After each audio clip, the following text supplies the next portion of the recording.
He mixed the last bit of milk with water until the bottle was full. That was all the food the family had that day. Then his father looked at his little daughter and said, "I dreamed I was eating a steak, a thick, juicy steak, as perfect as a rose. I'm full, completely full. I can't eat another bite. You'll have to help me." He left all the food for his daughter, then walked away from home hungry. During the Great Depression, even having a full meal felt like a luxury. The docks were packed with men looking for work, but the boss only needed 9. Old Brock wasn't hired. He walked away, disappointed. Who would have thought a former world boxing champion could fall so low? When Brock returned home, he found his son sitting sadly in the corner, with only one sausage on the table. Brock picked up his son and went to the store, returning the sausage to the shopkeeper. On the way back, his son told him that his friend had been sent away because his parents couldn't afford him. Brock promised his son he would take care of them. "I swear we will never send you away." Fortunately, his manager arranged a boxing match for him. Win or lose, he would earn $50. Before the fight, the manager discovered Brock had a broken hand. He tried to convince him not to fight. "I owe everyone money, Joe. I owe everyone money. No shifts, no cash." But Brock still stepped into the ring. His broken hand made him vulnerable. He took punch after punch.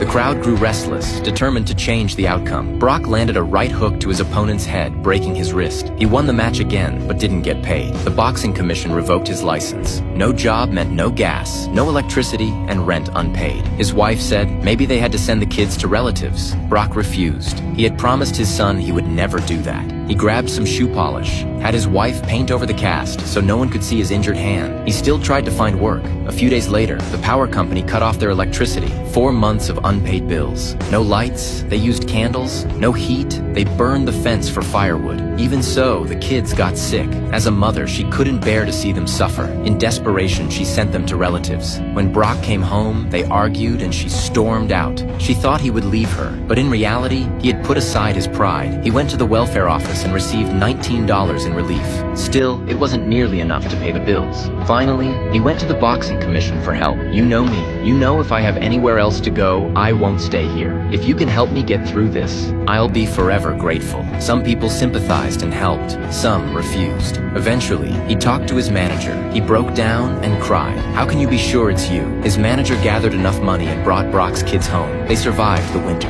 One day, the manager told Brock he had arranged a warm-up match against the world's second-ranked fighter. Win or lose, Brock would earn $250, enough to support his family. On the day of the fight, Brock was starving. He hadn't eaten all day. His manager got him some beef and rice. He hunched over the table and tore into it. Before he could finish, the staff led him to the ring. Back in the spotlight, the crowd cheered, but everyone knew his opponent. The world's second-ranked boxer, tall and strong. No one expected Brock to last long. The bell rang, and his opponent launched a fierce attack. His reach knocked Brock down, then a heavy punch sent him to the canvas. If he stayed down, he could earn the $250. But deep inside, a spark lit in his mind. He smiled. Maybe it was defiance at fate, at all the suffering he'd endured. A few punches. Compared to a lifetime of hardship, this was nothing. The nickname Bulldog suited him perfectly. He sprang to his feet, took control of the fight, and knocked his opponent down with a single punch. The crowd and his manager couldn't believe it. The opponent was down. Old Brock had beaten the world's second-ranked boxer, creating a miracle with his injured right hand. He became famous overnight.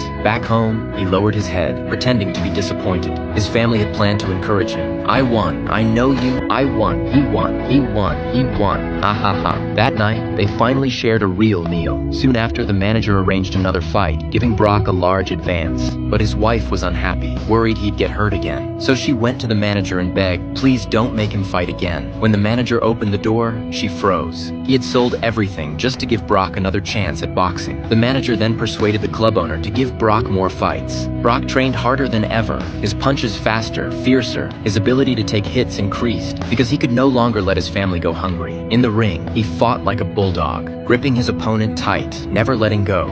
But facing tall, strong opponents, he still struggled. A heavy punch broke a rib. He held his opponent tight. The referee pulled them apart. At halftime, his manager told him not to sit. Let the opponent see him standing. It might intimidate him. Why sit down? It worked. The next round started. The opponent knocked out Brock's mouthguard. At that moment, memories flooded him. His children freezing, his wife giving diluted milk. He looked at his opponent and smiled, maybe out of defiance. This pain was nothing compared to what he'd endured, but his opponent was terrified. He had never seen anyone fight fight without fear. He backed away like a child. Brock seized the opportunity, launched a final assault, and won the match. The next day, Brock returned to the welfare office. Everyone stared. He wasn't there for money. He was there to repay it. He had earned enough to pay back every single cent of assistance. If you want to know what happens next, stay tuned.